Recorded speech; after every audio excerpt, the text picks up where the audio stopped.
I don't even watch 2.5 Men.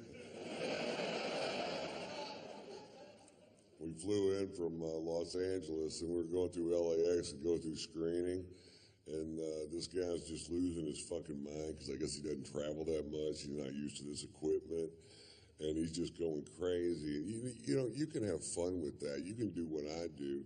I take 2 Viagra and demand a pat down.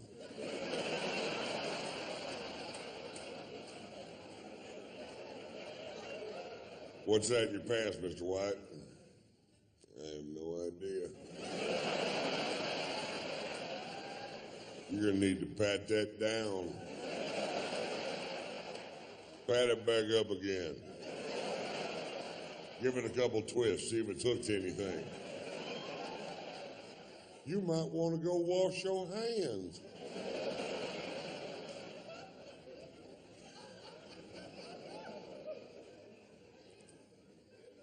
I started this tour this summer in Las Vegas, and while I was in Vegas, I broke this tooth off at the gum line in an alcohol swimming pool related incident.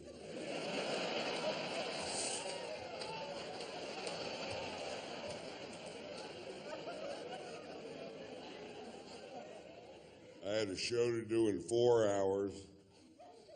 I was drunk and missing a tooth.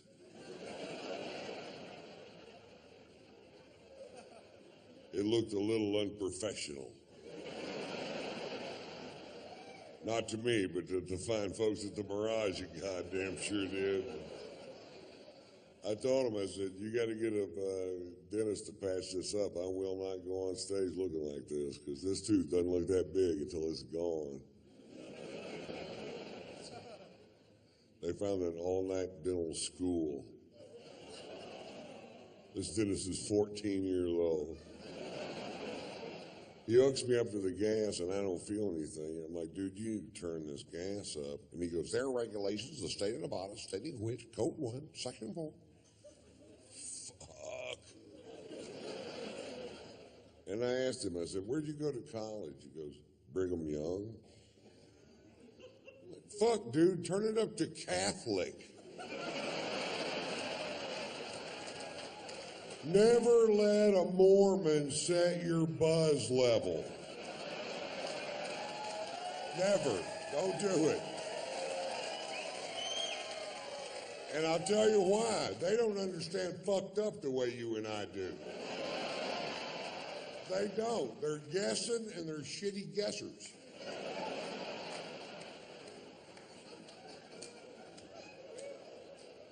When he got through with the procedure, you could still tell which tooth he worked on because it was a different color.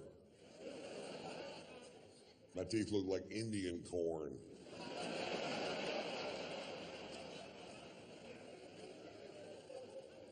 I had to go to my dentist who's pitching veneers for my teeth because he says I'm doing widescreen, high-definition television. Which is nobody's friend, man. Every actor I know in Hollywood would rather have low-definition, narrow-screen TV so they look thin and fuzzy instead of clearly fat. I would like to see my dick on a widescreen TV. That way I can quit looking at it through my reading glasses.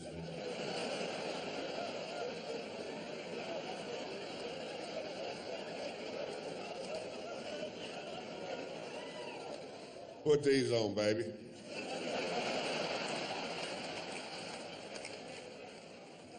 It looks bigger than it feels.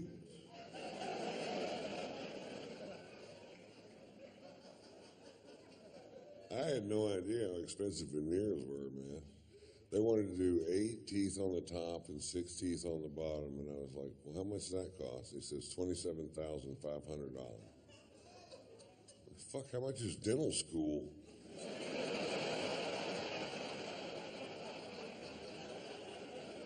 I'll teach my mother how to do it.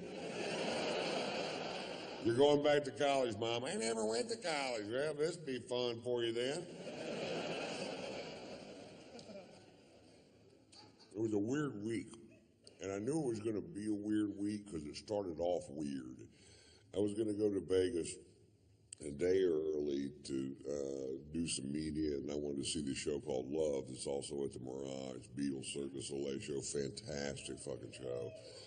And so I was talking to my wife, and I live in Atlanta and Hollywood, and we were out in California, and I said, I'm leaving today at 3:30 to go to Las Vegas, and I have an airplane that you guys bought me. I like it a lot. Half the Fortune 500 companies in America have let go of their private jets. Not Ron White. I'm flying that son of a bitch straight into bankruptcy.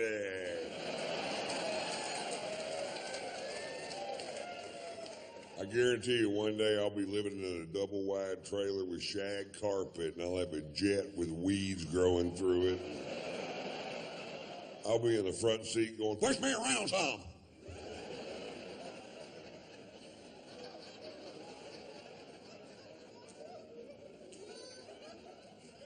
And I don't come from money. I come from the opposite of money. I come from no money. 10 years ago, I lived in a camper in my friend's backyard.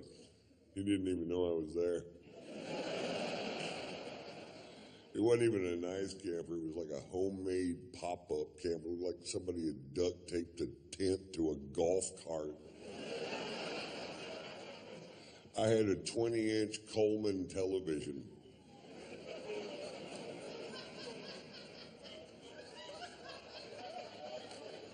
I had to pump it up during commercials.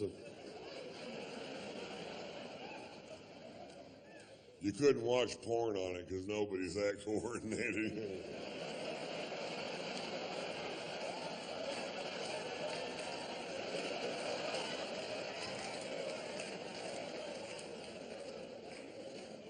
I was broke.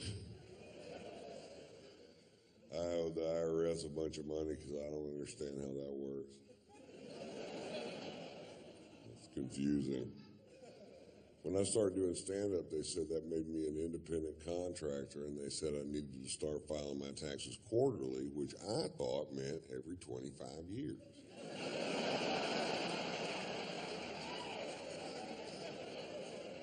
My brain won't wrap itself around shit that complicated, man. My brain does this. That's it. That's all it does. I have attention deficit disorder. I have learning disabilities. I don't have a high school diploma. I'm smart, but you can't prove it on paper. I do have a GED, and if you don't know what GED stands for, you probably got one too.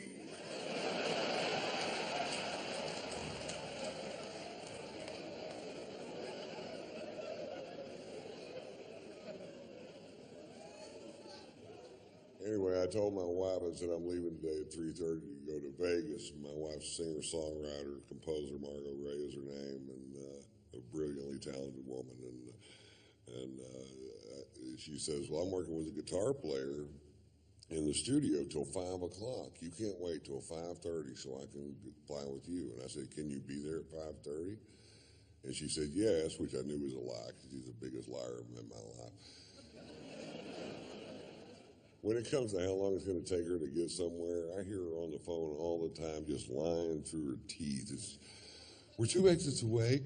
Traffic's really heavy. We should be there in 15 minutes. I'm like, you're in the fucking bathtub. We wouldn't be there in 15 minutes if we were where you said we were.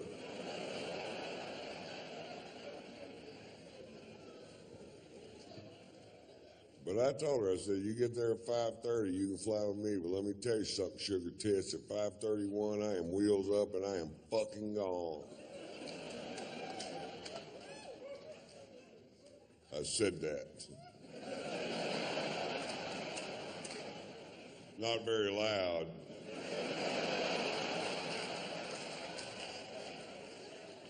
But I said it. 5:31 gets there. Is she there? No. Do I leave? No. 6:01 gets there. Is she there? No. Do I leave? No. why? Because this dick won't suck itself. That's why. It won't. I've asked it to many, many times. In fact, the other day, I sat my dick down, I looked him straight in the eye, and I said, listen, I know I've drug you into some pretty muddy shit in the last 35 years. I need you to get past that, learn how to suck yourself so I can grow a spine and get on with my goddamn life.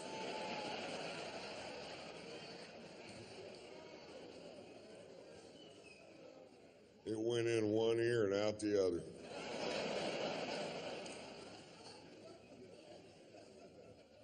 My dick has ears. It has an eye, and it has 2 ears, and a double chin. Mr. Potato Dick. The cutest thing you ever saw. I got little outfits I put on them. One of them's a raincoat. Not a condom, a raincoat, a little yellow slicker with that hat. Looks like that fish and chips dude. It's the exact same size as the one on the box. That's just an interesting fact.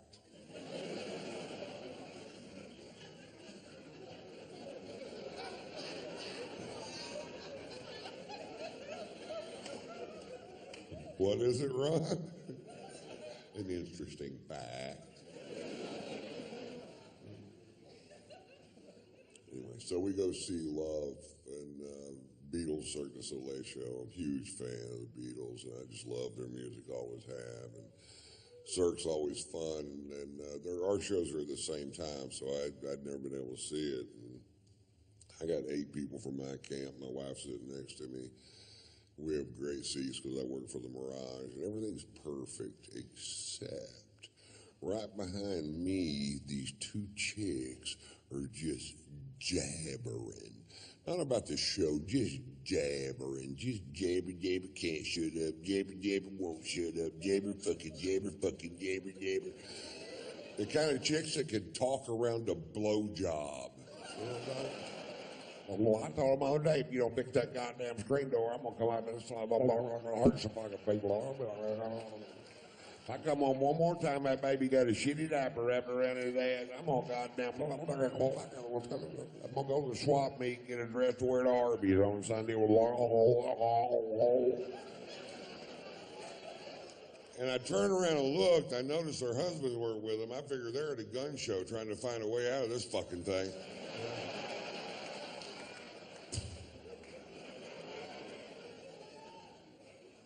Well, that's way better. I hear the guy sitting next to him go, hey, could you hold it down? My family's trying to watch the show. And she goes, fuck you, we paid our money. We'll do whatever the hell we want. And I'm just steaming fucking pissed. They're ruining my goddamn night. I can't hear anything but that. I've been waiting for a year to fucking see this show. And I turned around and very politely,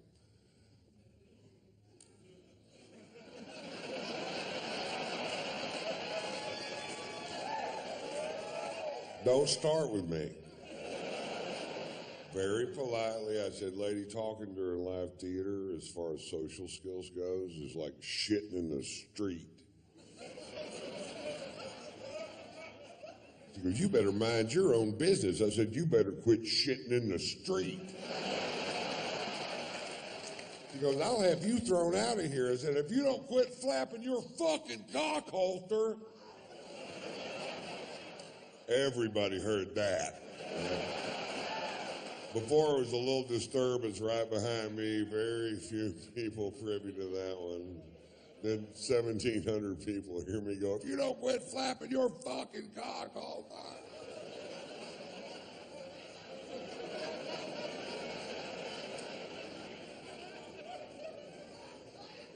This is all at a show called Love, by the way.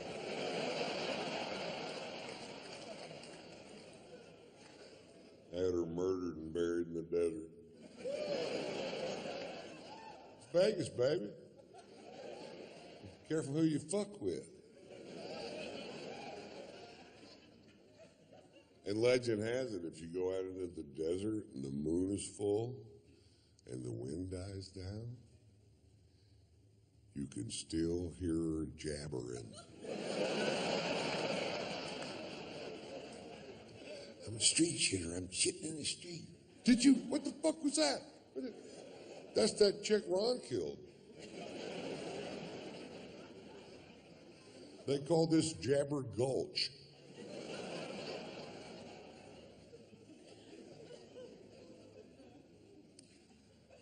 My favorite thing about playing Vegas is I get to play this golf course called Shadow Creek, which is one of the most exclusive golf courses in the world. I worked for them 3 years, didn't even know it existed, because they knew if I found out it existed that I'd pester the fuck out of them until they put it in my contract, which is exactly what happened. It's amazing. This golf course is just fucking so tricked out. The first time I walked through the gates, I was like, nobody's stopping me. It's where all the pros play when they're in Vegas. And I was out there this summer, and Tiger Woods was out there just dicking around.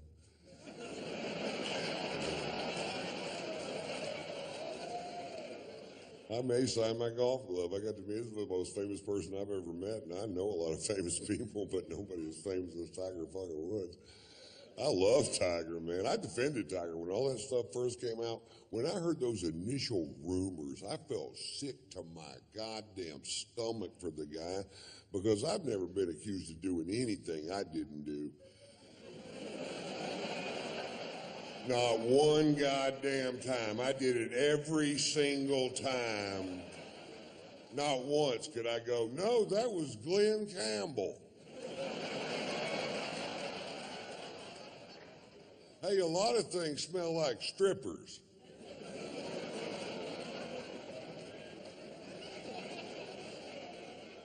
And I defended him to my wife. I said, you don't know what this guy's been through. He had his first famous golf shot on television when he was 2 years old. You don't know what his home life's like. You can't judge the guy because he made one mistake. And he gets caught with number 13, 14, 15, 16. I started going, God damn, Tiger, come on, buddy. And it got to the point where every time he got caught with another woman, my wife would go like this. What? I don't even know the fucking guy. You act like I was holding his dick the whole time.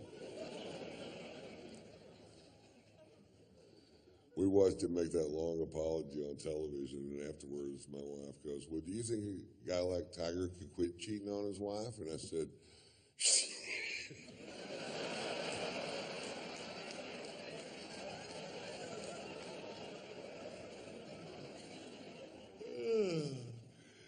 you bet.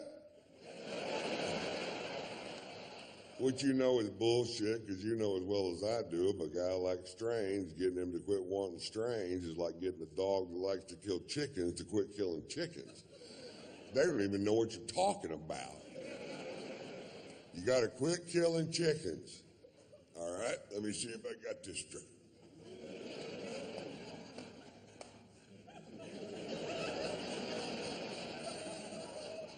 I can still kill chickens. No, you can't kill chickens anymore. All right? Let's say I'm in a hotel room with the chicken.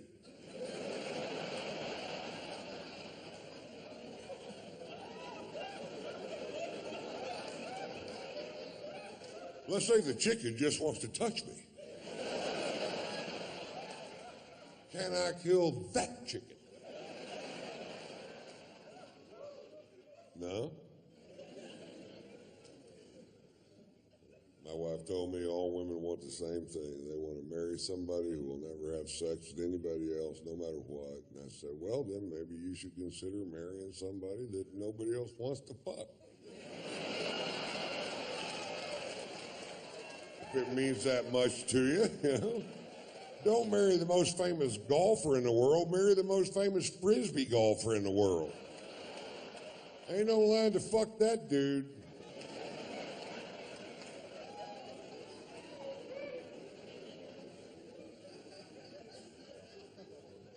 We had a chat about cheating that day, man.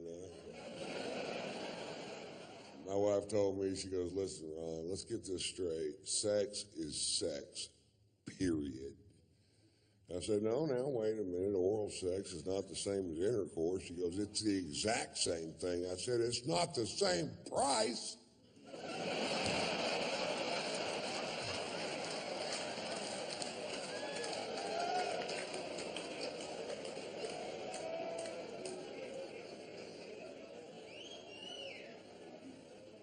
I heard that on the radio.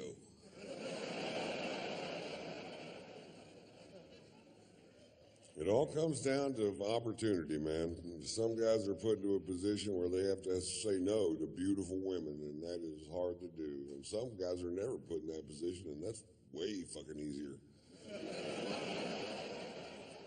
I see these big 350-pound guys all the time going, I have never cheated on my wife. I'm like, I bet that was tough. Tiger doesn't get any credit for all that pussy he turned down, and that's the number you're looking for right there. My wife's best friend, her husband cheated on her, and my wife hates Tiger's guts. And I'm like, well, what about that guy? You don't hate that guy? She goes, he did it one time. I said, he had one chance. This guy had sex with 100% of the women he possibly could his entire goddamn life. Tiger was 18 for 82,000. That takes a little goddamn discipline right there. If 82,000 women want to have sex with you and you only fuck 18 of them, that's love. He was in love with that woman. She broke his tiny tiger heart.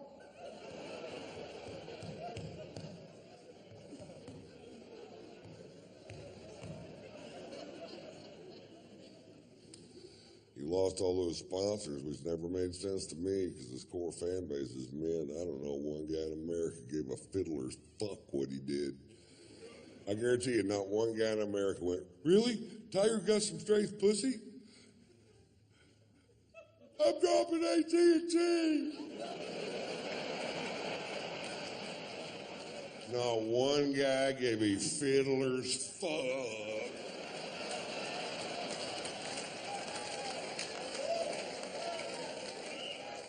Now, when they were around their wives, they'd act like they gave a fiddler's fuck, get all foghorn, leghorn. Why, I can't believe a man would commit such transgressions towards his wife. I say, how's his relationship with the Lord? I'd like to know.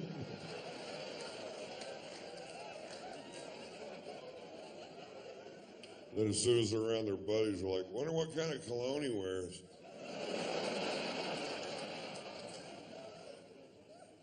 I want to smell just like that dude, man. He lost so many sponsors, I'm thinking about bringing him over to Ron White Inc. And not because we need a new face for the company. I'd just love to have somebody around the house to fade the heat when I fuck up. Ron White, you are the most selfish prick I have ever met in my life. Tiger, get in here. You tell her what you did.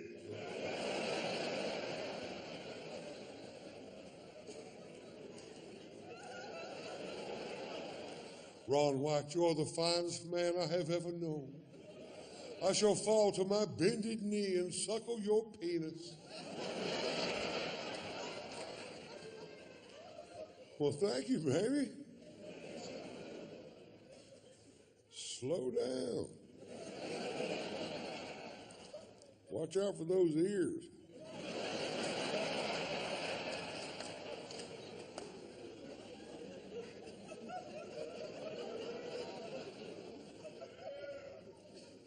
My New Year's resolution this year was to lose some weight and try to get in better shape. And I was working out yesterday, and I hurt my fat.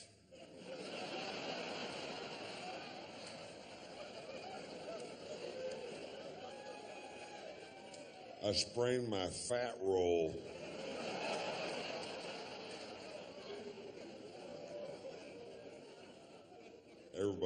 camps on my ass about taking better care of myself. I'm like, what?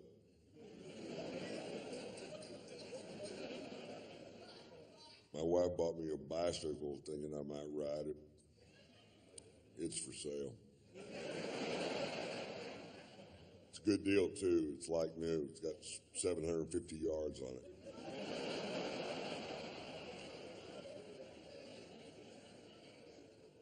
My wife wants me to start doing yoga with her, and I said, baby, I'm not that flexible. And she goes, you can bend over and touch your toes, can't you? I said, the only way I can touch my toes, somebody cuts them off and hands them to me. I can't even stand on one foot unless somebody's shining a flashlight in my eye.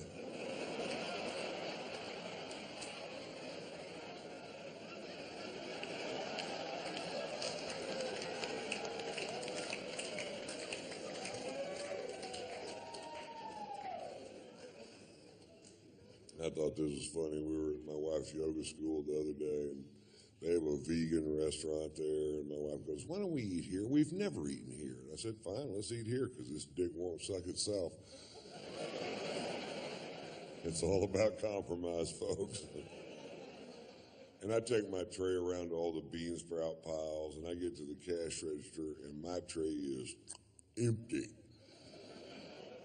And the purple dreadlock-haired kid that runs the cash register goes, Mr. White, aren't you going to have something for lunch? And I said, there's just nothing here that I eat. And he picks up a piece of carrot cake wrapped in cellophane, and he hands it to me. He goes, try this. It's vegetarian. The carrot cake is vegetarian? Says, yeah. I said, so you mean to tell me there's no ham in this? Because my mother makes a meat lover's carrot cake. It's got sausage, pepperoni, hamburger meat. Not really heart healthy. She serves it with a Lipitor and a stent.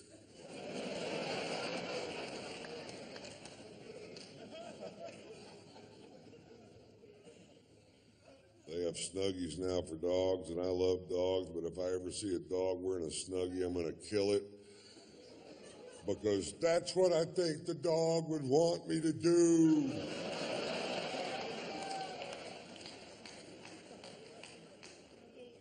I think if all dogs go to heaven, Michael Vick's going to be a little nervous if he makes the cut. No kidding.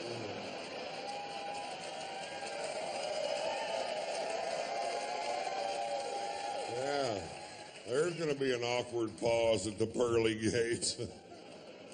Really? They're all here? Yeah, it seems like they're waiting on you, too, Mike. I'm going to slip off to hell. Tell Bin Laden I said, fuck you. We got Bin Laden, man. It took 10 years. It wasn't exactly a calf rope. He was in that house for 6 years with 5 wives. I would have shot my fucking self.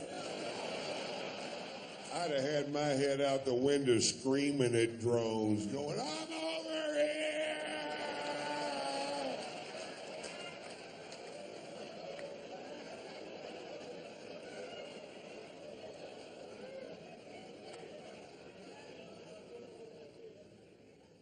Women. We have a little French bulldog named Pearl, and the other day my wife said, I finally figured it out.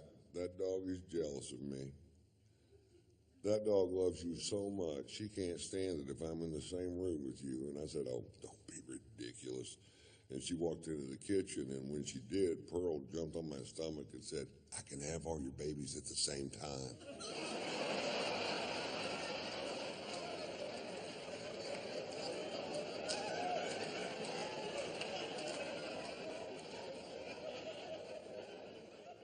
She's coming back. Act like nothing's going on. Nothing is going on. I didn't know whether to buy more of that weed or never smoke it again.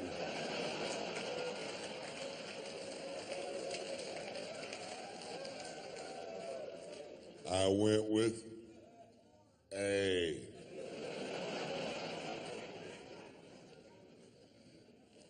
I got busted with weed in Florida last year. Less than a gram of weed. And they took my happy ass to jail. I've been partying in Florida for years. I didn't even know they had laws. Looks to me like everybody just run amok down there. And I'll run amok with you. I will run the fuck out of amok with you.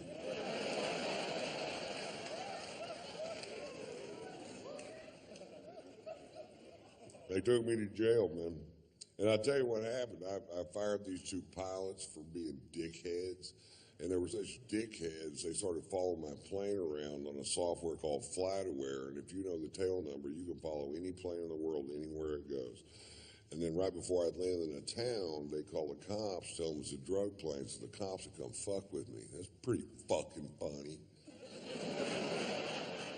Then they were on the news in Atlanta, where I live, both of these assholes live on the news going, Ron White is out of control. He gets drunk on his plane. He smokes pot on his plane. He has sex on his plane. I'm like, this is my plane we're talking about, right? Not like I did that shit on a Delta flight, for fuck's sake.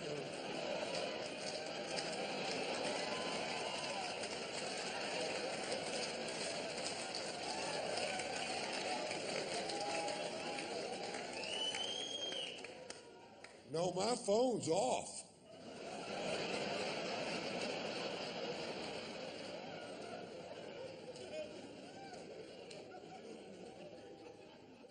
My wife got pissed at me when I got busted with that weed, and she smokes pot. What the fuck is up with that? I come home, she goes, you smoke too much pot. I said, oh, let me get this straight. You smoke the correct amount of pot.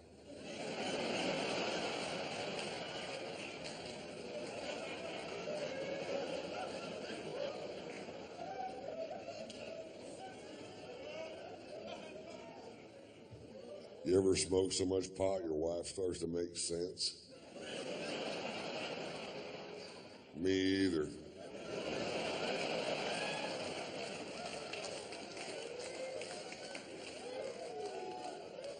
I have this reoccurring dream that my wife gets run over by a bus. Does that make me a bad person? I'm driving the bus.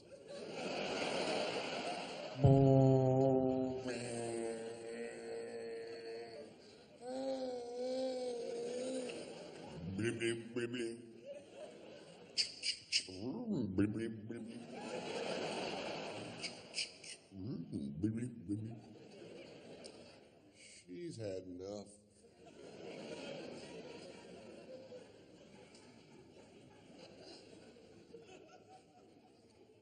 Early last year in Florida, at SeaWorld of Florida, an animal trainer was killed by a killer whale.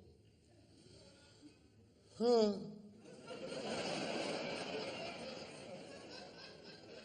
Turns out there's a reason they didn't name them ocean ponies.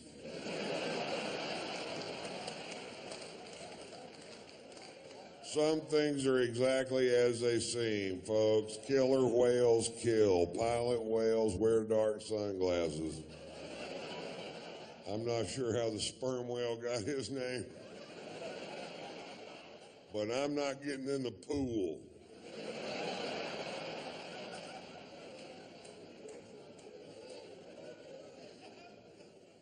That whale got his job back. They put that whale back in the show.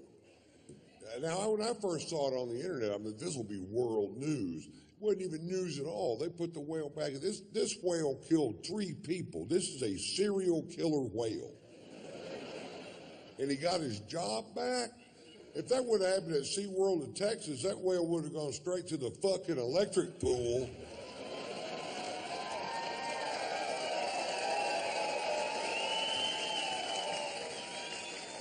And that's just a regular pool with a toaster thrown in it.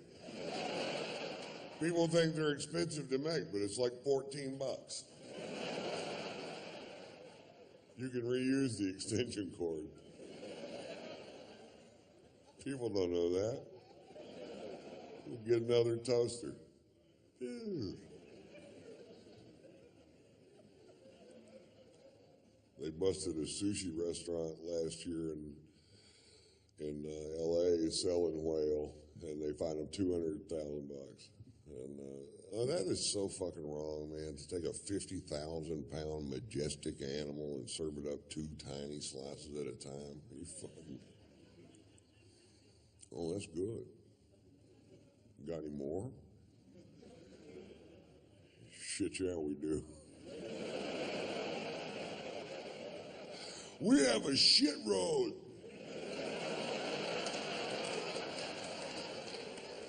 We make a big commitment. I don't know how I got caught. Maybe that 14-foot fin hanging out of the dumpster.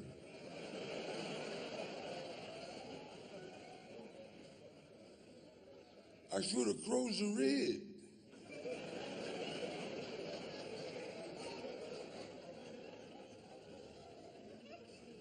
Yeah. Probably should have closed the red.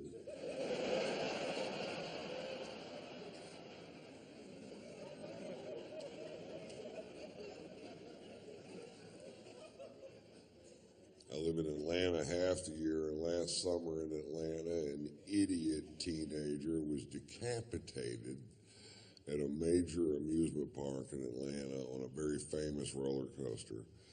And now what I thought happened was he was on the ride, stood up, got his head cut off. That's not what happened. What happened was while he was on the ride, his hat flew off. And when he got off the ride, he climbed over 2 fences and went through 2 gates, telling him not to retrieve this hat, which it turns out he didn't really need after all.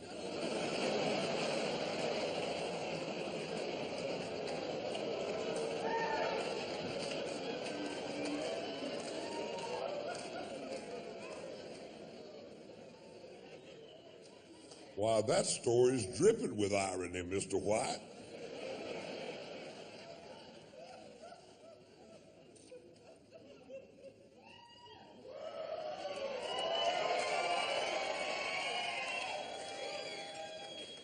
The part of the show where I prove my job's better than yours. Cheers, you guys are fantastic. Thank you so much for coming out on Saturday and listening.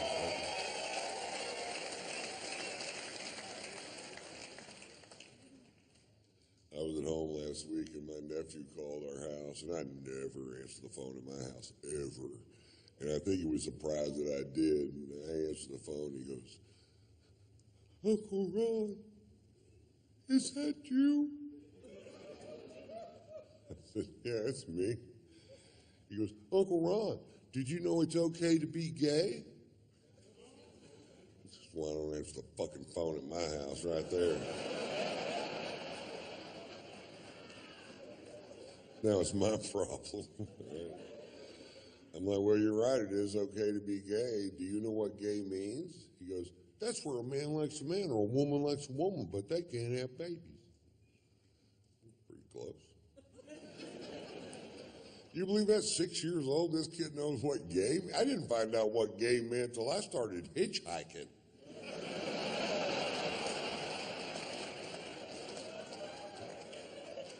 I wrote a book, 7 Silly Secrets Truckers Just Don't Want You to Know.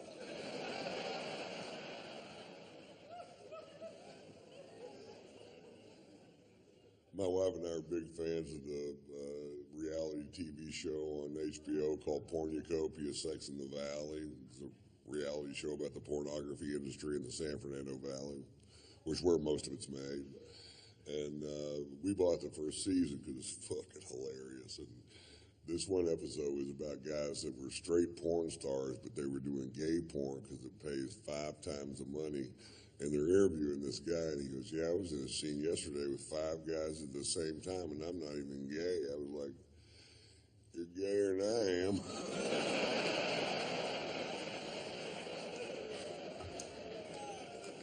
If you can even think of what to do with 5 dicks at the same time, you're way fucking gayer than I am.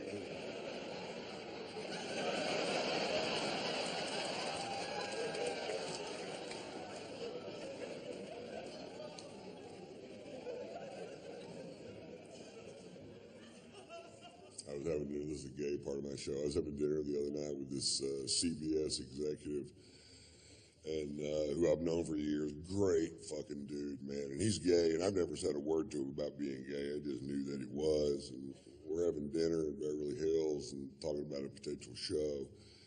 And this chick walks into the restaurant that's LA smoking fucking hot, man. Probably an actress or a model. And she was an ILF, which means I don't care if she has children. I don't think the letters line up, but that's what it means. She sits at a table kind of near us by herself. And I'd had a couple bottles of wine with dinner and a couple scotches before that, and I was pretty drunk. And I said, "You mean to tell me that that does nothing for you?" And he looked at her and he goes, "Not a thing." I said, "You mean you would rather have sex with me than her?" "Not by much."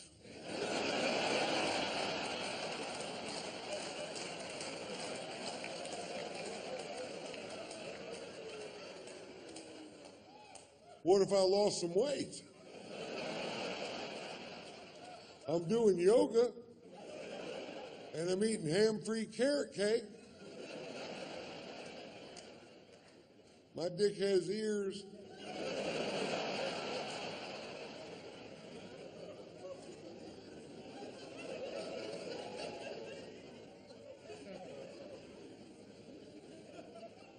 That's my favorite thing about LA is the people out there are just so goddamn pretty, man. I'll tell you how it happened. Back in the 20s, they started making movies out there. And when they did, all these beautiful people from all over America flocked the fuck out there to be in the movies. And they couldn't all be in the movies. Some of them got regular jobs, but they met those people that were in the movies. They got together. They had these beautiful babies. And those babies grew up and met other babies from the same area, and they got together and had even more beautiful babies. And almost the exact opposite thing is happening right now in Kansas.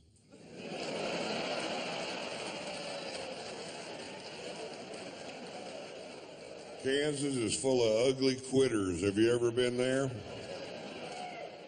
It's true. Those people that live on the fucking West Coast, their forefathers got on the Oregon Trail and fought hardships you and I can't even dream of, with starvation and weather and crossing the Rocky Mountains.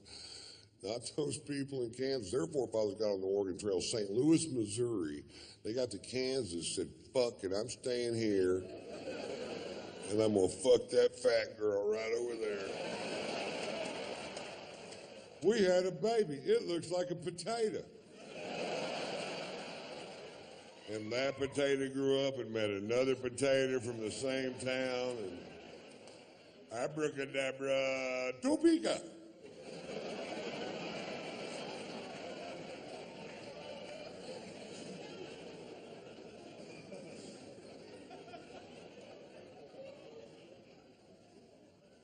My wife came home from the store the other day and she goes, "I was in the produce department today and this guy told me I was beautiful."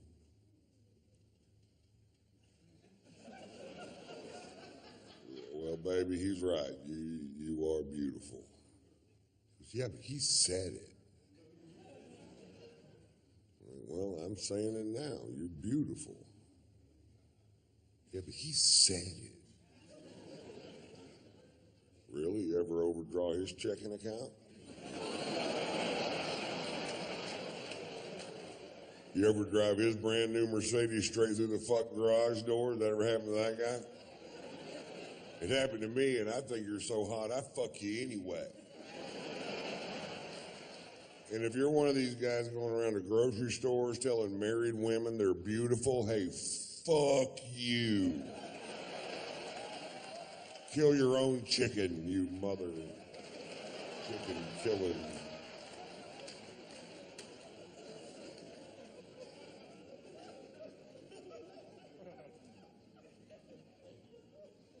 My wife's best friend has an autistic child named Lewis.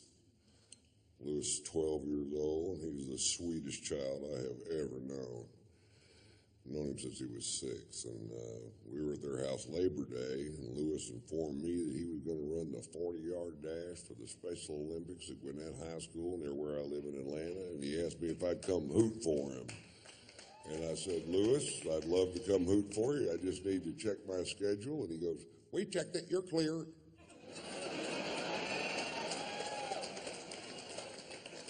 Well, then I'm your man, Lewis. And I got to admit, I was dreading it, and then I ended up having fun. I thought it was going to be sad. That's why I was dreading it. It's a celebration is what it is. People are tailgating. They're not painting their faces and bellies blue, but they're cooking sausages, getting hammered, betting on these races. Make no mistake about it, they are betting on these races.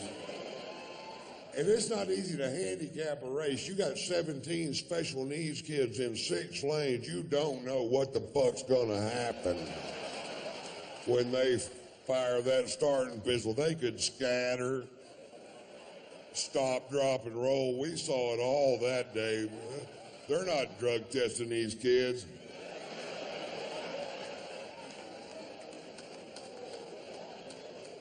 And they announced a 40-yard dash, and I was making a little wager on my man Lewis, which I did for $100. And I was looking down at the track. I'm up in the stands, and I was trying to figure out which one's Lewis, which isn't easy because they all wear the exact same thing. They wear Special Olympics T-shirts, Special Olympics shorts, which they got that day. But you can wear whatever footwear you want. And Lewis, for whatever reason, had chosen yellow rubber boots. Which didn't make sense at first, and then it started raining. Fuck, if this thing goes off-road,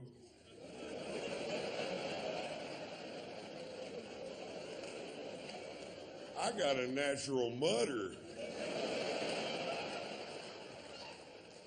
And Lewis won. The yellow blur.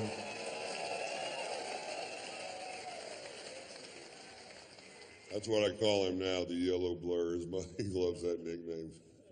His mother called me the other day. She goes, would you please call Lewis the yellow blur? Put him on the phone. You're the yellow blur. Bing. It's not like professional sports. You go to a Lakers game, you wave at Kobe Bryant until your arm falls off. He won't wave back to you. Lewis waved back to you in the middle of a fucking race. He doesn't give a shit. Lewis is fan-friendly. Lewis will stop and sign an autograph. The yellow blur.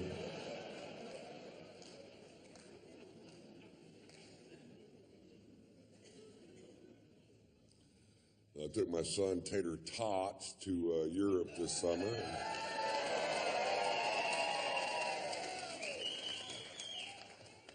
My son is 21 years old now. He's in college, getting his master's in entertainment business. He's a great kid, man. I'm so proud of him. He's smart. He's funny. He has my brain's high-end peaks without my low-end problems. That's some good goddamn news for Daddy right there. We've been monitoring it. He's funny. I was doing a corporate gig in Orlando where he goes to college, and I was backstage with him. And I don't get asked to do a ton of corporate gigs because what do you want your corporate image to be? We were hoping for an overweight alcoholic that smokes and cusses. Let's call Lewis, see if Ron's free.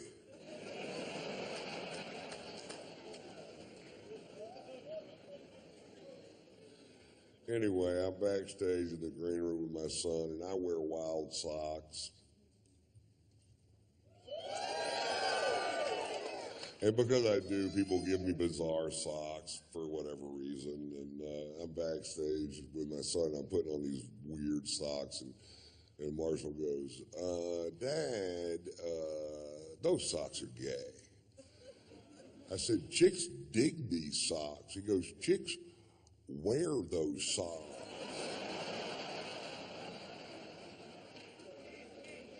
All right, he's my kid. You can stop those tests. I love his mom, man. His mom's great. She's my second wife, and I never argued with her ever. She didn't want to be married to somebody that was always going to be on the road. The only argument I ever remember having with her was when he was a toddler about whether or not we should spank him, and her contention was that if you had an argument with an adult and you disagreed with him, you certainly wouldn't hit him. I said, I would if they peed in my face.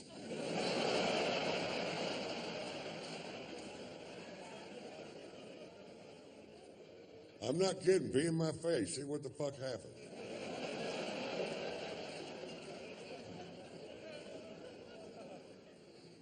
She busted him with internet porn when he was 15, and I felt so sorry for him. She called me just squawking. And I felt horrible for the kid, because when I was 15, I was so horny I could jack off to the Sears catalog. And that's just big girl panties and lawnmowers. I can't imagine being 15 years old and having an unstoppable stream of pornography piped straight into your goddamn bedroom. When I was a kid, I had to earn porn, man. You had to wait till your friend's dad went out of town on business. You had to pull down a rickety spring-loaded attic ladder. You had to crawl up into a dusty, spider-ridden fucking crawl space, forage through cardboard boxes till you find an 8mm reel. Then what? Learn how to work a fucking projector. That's what.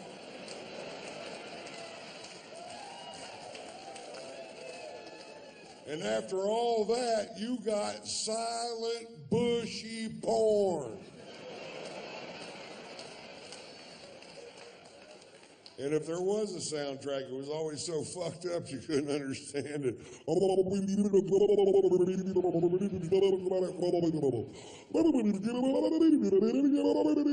He's gonna stick his finger in her ear? No, his penis in her rear. Watch the movie.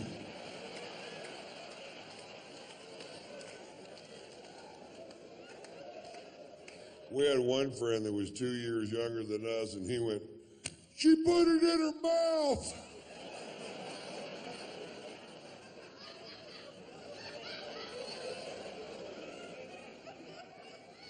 I didn't know she was gonna put it in her mouth. She's gonna need to brush her teeth.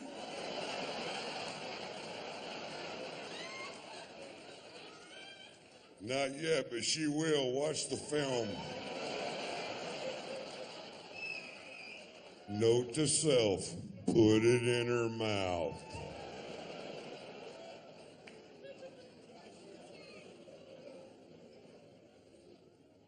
So Lori told me, she goes, that's my ex-wife's name is, she goes, you're going to need to talk to your son about sex. It's time. And I said, well, you're right, it is.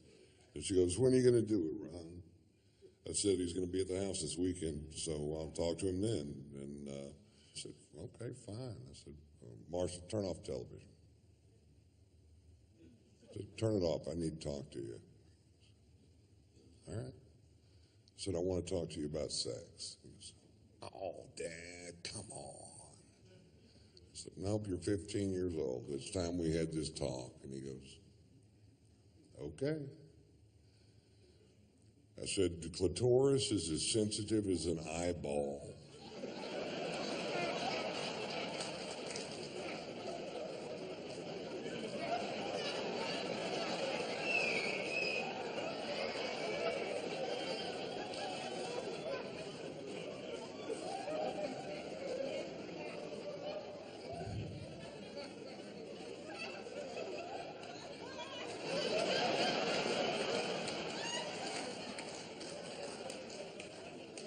Is that it? That's all I got. Don't go rubbing on it if it's dry. Turn that TV back on, boy. What about safe sex, Dad? Yeah, it's never safe. Their husbands always come home. That's a fucking myth.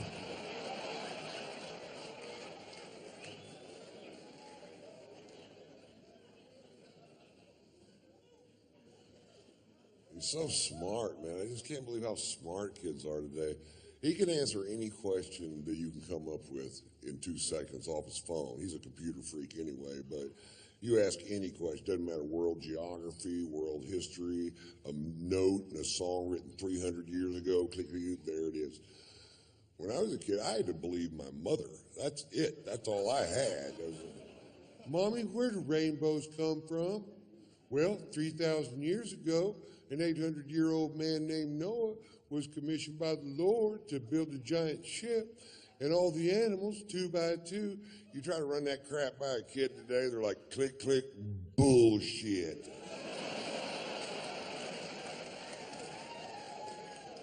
Click, click, porn. People fucking on my phone.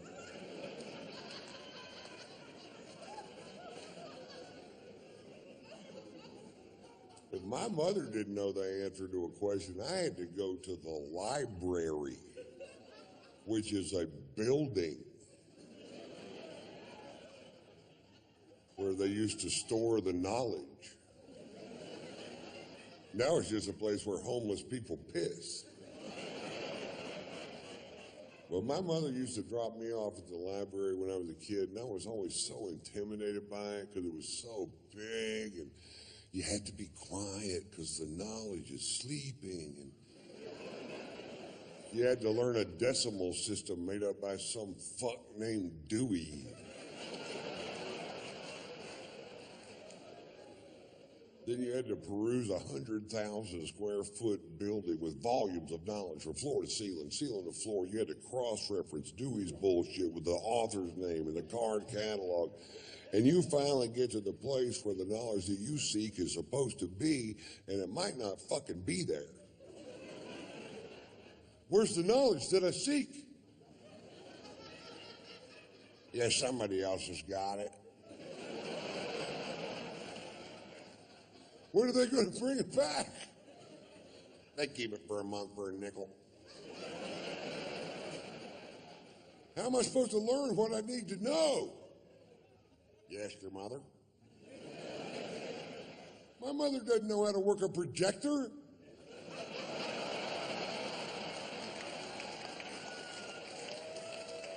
She's in dental school, for fuck's sake.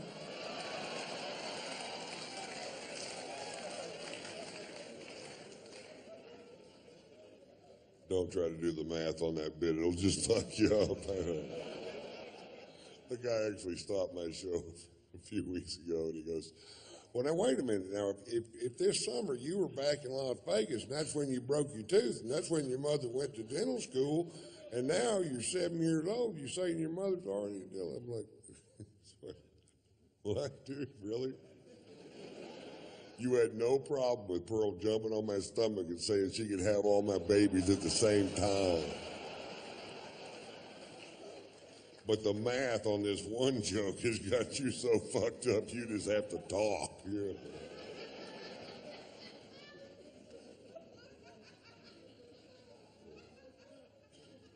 Tell you, the internet changed everything, man. It certainly changed the way people don't buy music, you know. The record industry is on its ear, man, because what they manufacture became easier to steal than it is to buy. And that's just a fact of nature these days, and they'll figure it out. But I used to sell millions of comedy albums, and now it's hard to sell them because it's just so easy to fucking rip it off, you know, just click, click, out of my IRA into your fucking pod. When I was a kid, you had to get a ride to Sears, which is a building. You had to find the record department on your own. Then you had to cram a 12-inch by 12-inch album down your shorts. Then you had to SpongeBob SquarePants it with Led Zeppelin 2 crammed down your fucking pants, hoping nobody was gonna catch your ass. That's stealing music.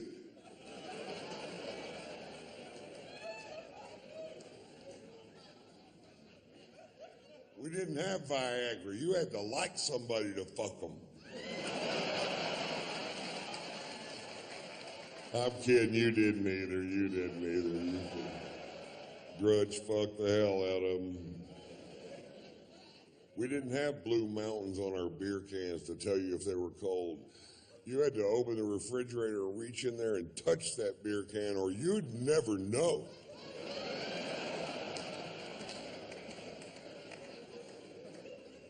But somebody somewhere went, well, if we only had some sort of thermostat on each individual can, like the mountains changing color to see the optimum drinking temperature. Thank you, Rocky Mountain. Even though your beer tastes like ass.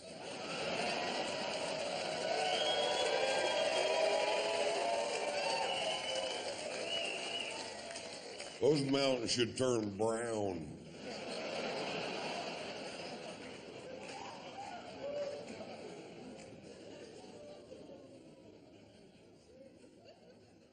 So I tour, that's what I do. I go from city to city to city to city. I've done it for 27 years. I've been coming to Austin all 27 of those years, from the Velveeta Room to the Laugh Stop to the Capital City Comedy Club to the Paramount, to the Paramount, to the Paramount, to the Paramount. That's my favorite room in the whole wide fucking world, man.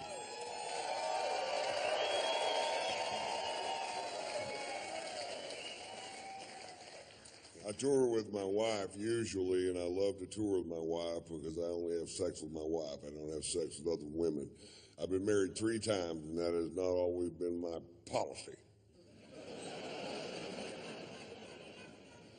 When I was young, I used to talk to my cousins about this race we were going to have to see who gets married first. I came in 2nd, 4th, and 7th.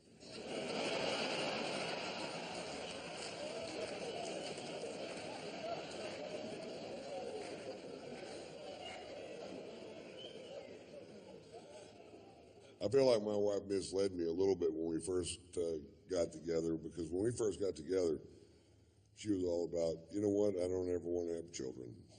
I'm just one of those women that never felt the urge to give birth. And I don't like real diamonds. I don't like them because of that blood diamond thing. You know what I like to do? Suck dick and cook. I like to suck dick and I like to cook. In fact, when I'm not cooking, I'm sucking dick. And when I'm not sucking dick, I am cooking. In fact, if there was a way I could suck your dick while I was cooking, if we got a stool and you stood on it, and I could blow you while I'm scrambling some eggs, wearing fake jewelry, not having a baby, all at the same time.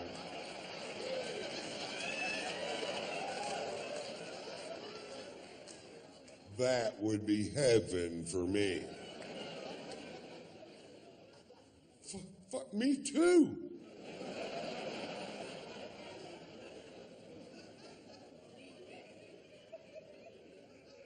Cut to 5 years later, she's on the phone with China trying to adopt a baby. She got a diamond on her finger. It looks like a solar fucking heating unit. I'm jacking off eating a TV dinner.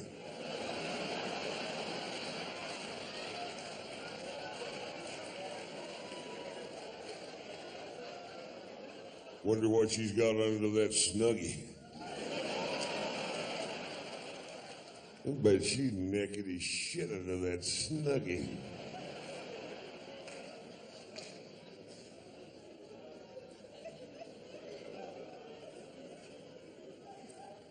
We have a great sex life. You ever 69 someone so long you start to miss each other?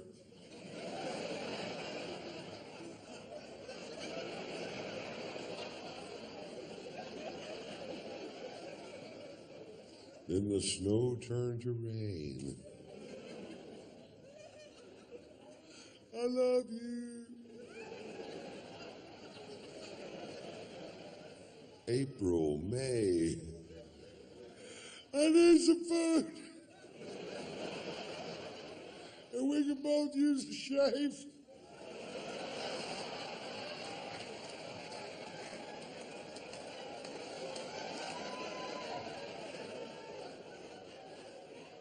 We did it one time so long it turned into another number. What is this, a 71? I have your toe in my nose. What the fuck?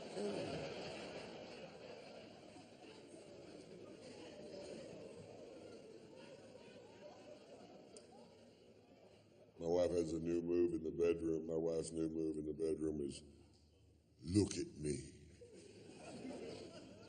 Look at me. Open your eyes, Ron. And look at me. And that's a lot of pressure. It is, to look into the eyes of the woman you love while you're making love and look deep into her soul and still see another woman. What the fuck are you doing here? I thought you got hit by a bus.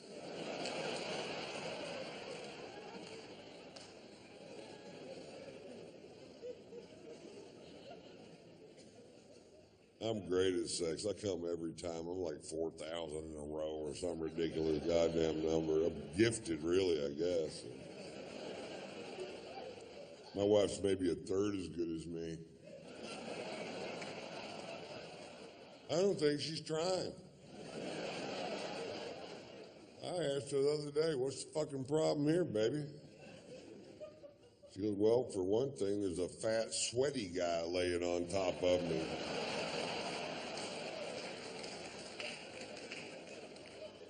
Well, that'd break my concentration. Get off me, dude. I'm trying to come.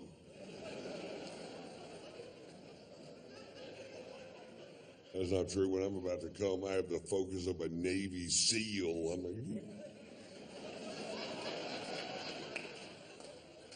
afterwards, I lay there like a wounded manatee.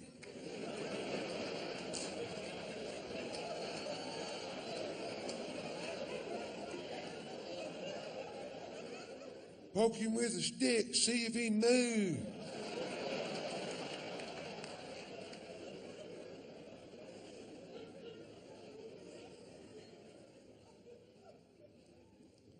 My wife gives the best head if you ever have a chance. First time my wife gave me a blowjob, my hands went numb. I'm like, I'm either having a stroke or this girl knows her way around a winner. And I told her when she got finished, I said, that's the best damn blowjob I ever had in my life, by a lot. And she goes, I know it's kind of weird because I used to be not that good at it. And I was talking to my friend, Ted, the florist, who lived down the street, and I just asked him how he does it.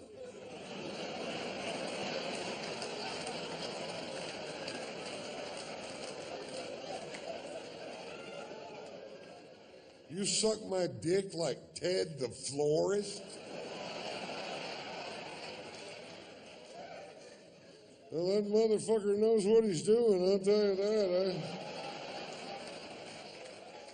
Now every time I see Ted, I'm like, you ought to open a school, dude. Call it Ted's Head. Tulips for every occasion.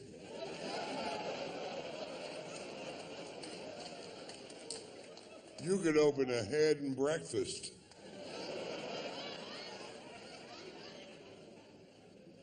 Well, then what would my slogan be? Food. It's the only thing that doesn't suck.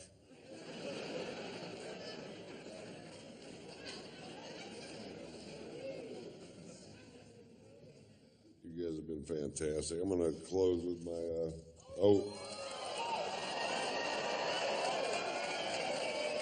So nobody's watching the dogs, I guess. I'll try to get Pearl to play Bite My Face. Pearl's favorite thing, she can have all my babies at the same time. Her favorite thing in the world is for me to bite her face because she's like a billy goat fucking elbow or whatever. It has no feel in it. So if I lay down on the floor sometimes, and she didn't do it last show, so you have to be quiet. If I tell her to bite my face, she'll run and jump up and land her mouth right on my face, so I'll bite it. So, shh, shh, shh. Let's try it. Pearl. You want to play Bite My Face? Who wants to play it? Who wants to play it?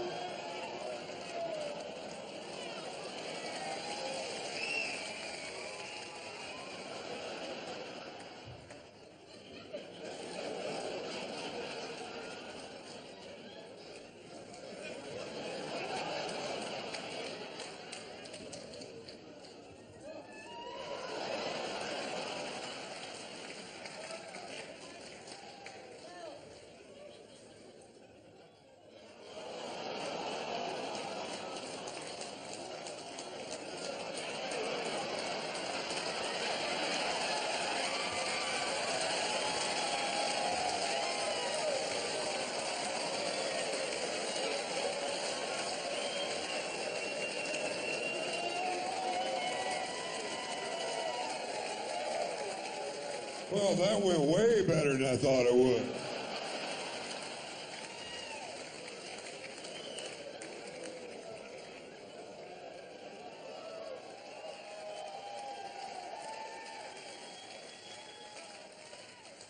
Now, I'm gonna close the show this evening with my Dr. Phil story. Uh, Dr. Phil McGraw is a friend of mine. We play golf together all the time out in Los Angeles, and he's a great guy. You never know. We became friends from him being a fan, and you never know if you see somebody on TV what they're going to be like in person. Doc's a solid fucking dude. I guarantee you that. He's straight as he can be, but he's a great fucking hang.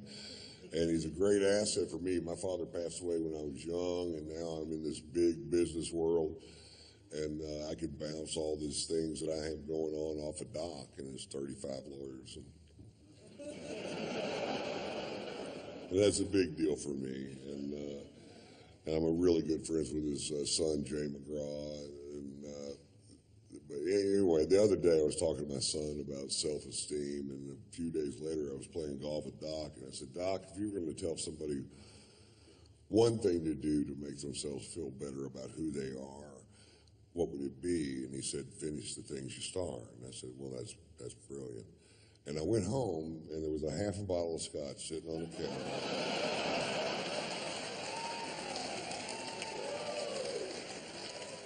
I think I know what he's getting at.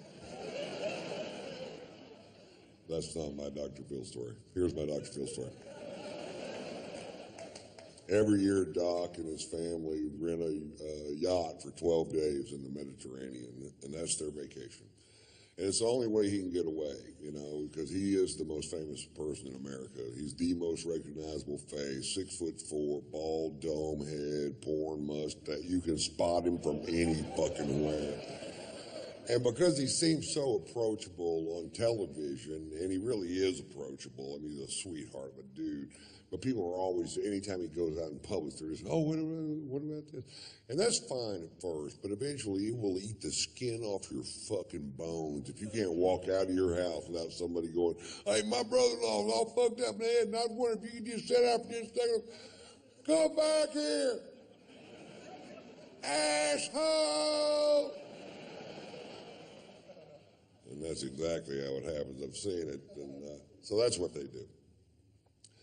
Well, this summer, my wife and I went on vacation to France and Monaco, and I need a break too. Sometimes I do 140 cities a year. I do more dates than any other comic, more cities than any other comic working today because I just love fucking doing it. And 20 minutes from now, nobody's going to give a fuck about what I have to say. So, while they do, I believe I'll do a lot of shows. Hey.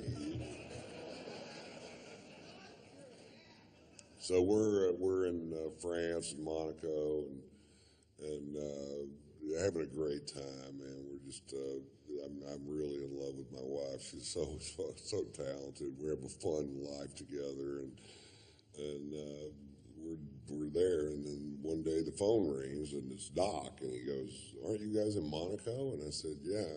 He goes, "We're going to be in Monaco tomorrow. Why don't you come party on the yacht?" And I said, "Fuck yeah." Which is what you say if somebody says, "You want to come party on the yacht?" You go, "Fuck yeah." In fact, let's try it one time. You want to come party on the yacht? Fuck yeah. I don't have a yacht. Anyway. So I was like, yeah, fuck, this is great, man. We're excited. We were down there. We were staying at the Fairmont Hotel overlooking the little yacht harbor in Monaco. Very cool place. And we were down there looking at the yachts the day before going, wouldn't it be cool if you knew somebody that had one of these things? You could just hop on it and fucking throw the fuck down. And it's everybody's yacht, man. This is yacht heaven. This is Steve Wynn's yacht. Prince Albert of Monaco's yacht. This is that Russian dude with the tiny giraffes.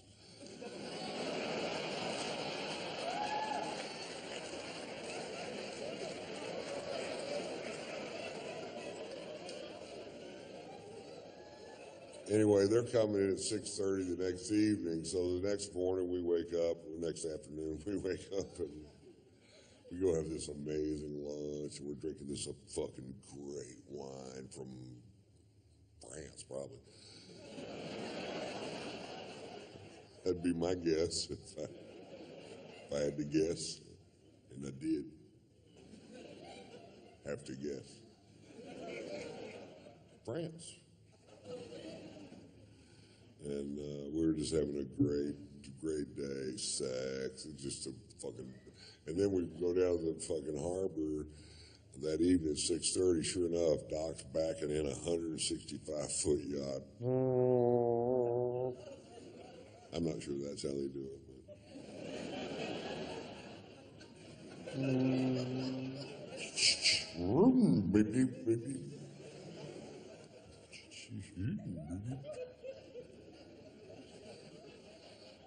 So the only way to get on the yacht is to walk on this gangplank to get on the yacht. And I'm walking on the gangplank going, nobody's stopping me.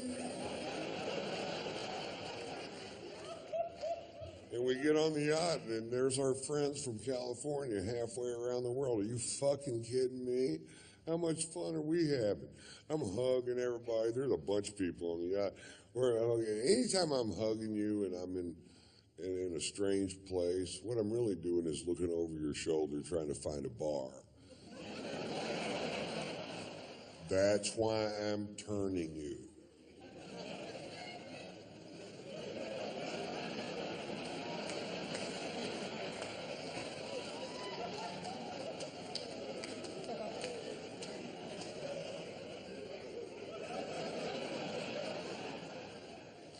And I see the bar, and right in the dead front center of the bar is a bottle of famous Black Grouse, which is a scotch I started drinking when I was in Scotland for the Open Championship at Turnberry. And you start looking at what the Scots drink, and that's what they drink. And I'm like, oh, fuck, yes. And there they had a bottle of it on the fucking, it's kind of hard to find. And the bartender poured me a big old glass of whiskey, way bigger than this one. And I'm like, I'm in such a great mood. It tasted better than I'd ever tasted any fucking scotch ever. I'm like, oh, good Lord. What is that? That tastes like butter, honey, aged in Lindsay Lohan's pussy.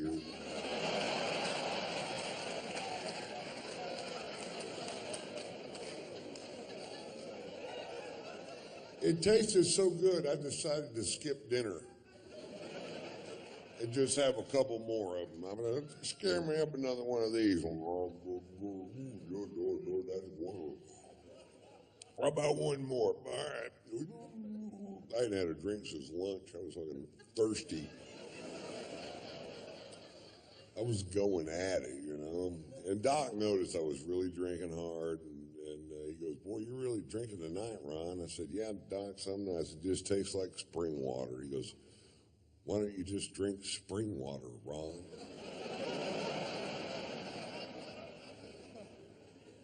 I don't know. I'm not a fucking doctor.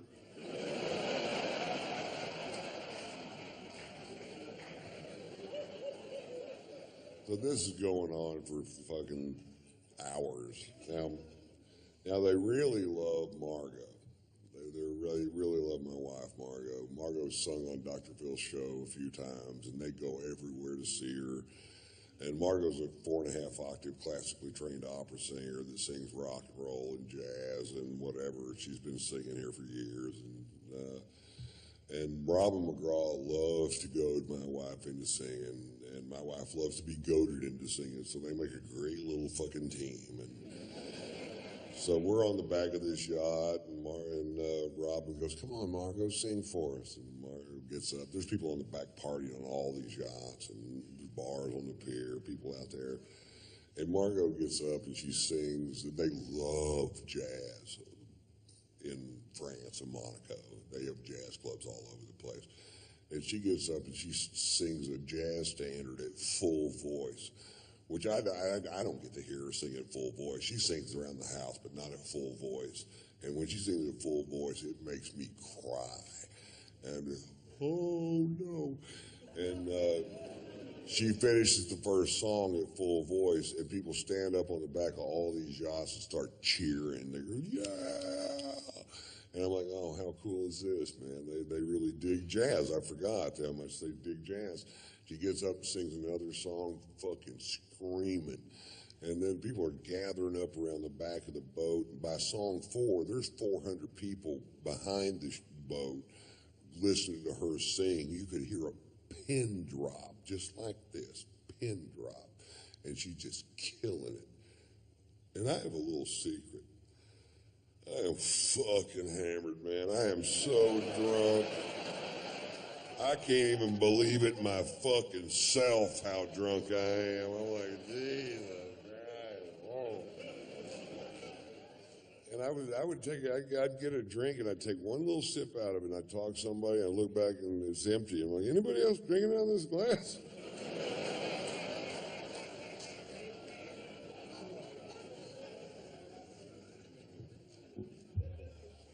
Miscalculation. Anyway, she does, I don't know, 7 or 8 songs, and she goes, okay, guys, that's enough.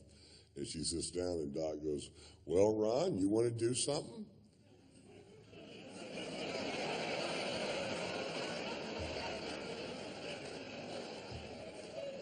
Now, I got to preface this with he's on vacation with his best friend and head lawyer and his wife, Mary Pat, and they're Baptists from Dallas, and they're a little fucking straight. And they're about to find out my secret.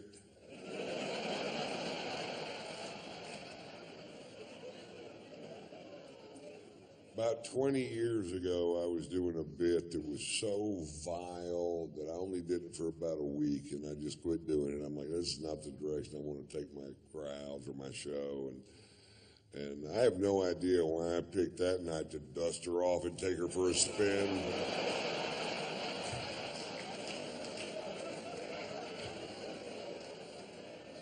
The other day I was tit-fucking Mamie Eisenhower. Right before I came, my dick slipped and went straight down her tracheal tube. Here's the moral question. Do you pull out or dump a load into her lungs? Yachts are pulling up anchor on both sides of us as fast as they can pull them up. They're leaving the harbor so fast there's a surfable wake. There's a stampede of tiny giraffes diving off the pier, swimming towards the ocean and certain death. People are pulling their kids off the pier. I went, I don't think they hurt me. I'm going to do it again. Doc goes, that's enough out of you, Ron. And Margot's tapping me out. You ever been tapped out? Come on, baby. It's time to go. She's seen it. Come on, honey. Let's just go back to the hotel. It's time for us to go. Come on, baby. Baby, let's just go back to the hotel. Come on, Ron.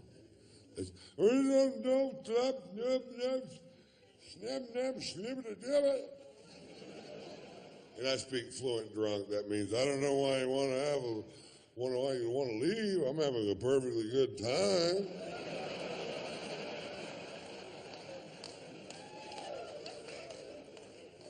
Turns out there was a consensus.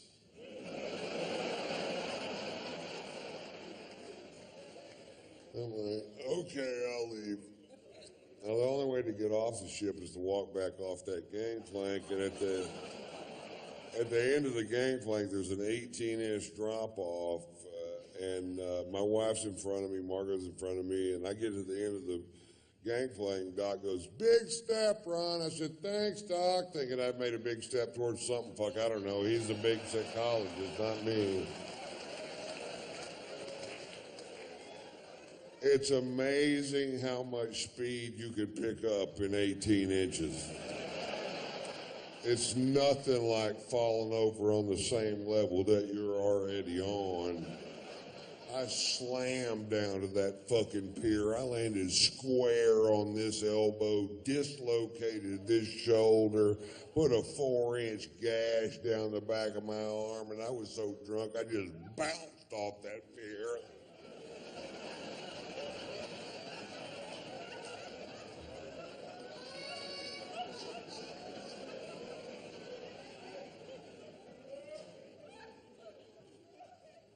Fade to black.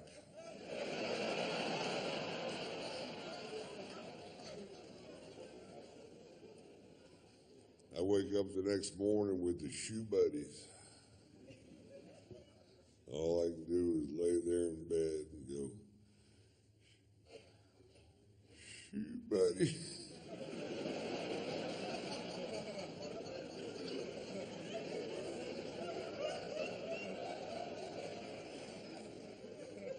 I can't move my shoulder.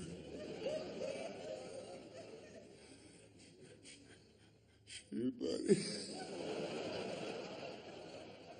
My shirt stuck to my arm with blood and giraffe hair and whatever the fuck else you find on a pier.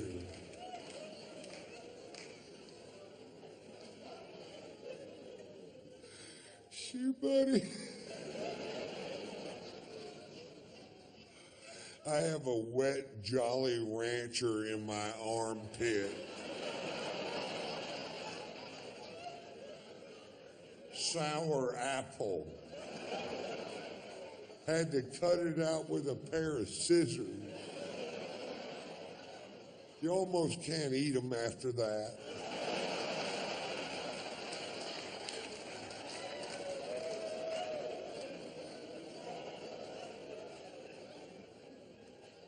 Shoe buddy.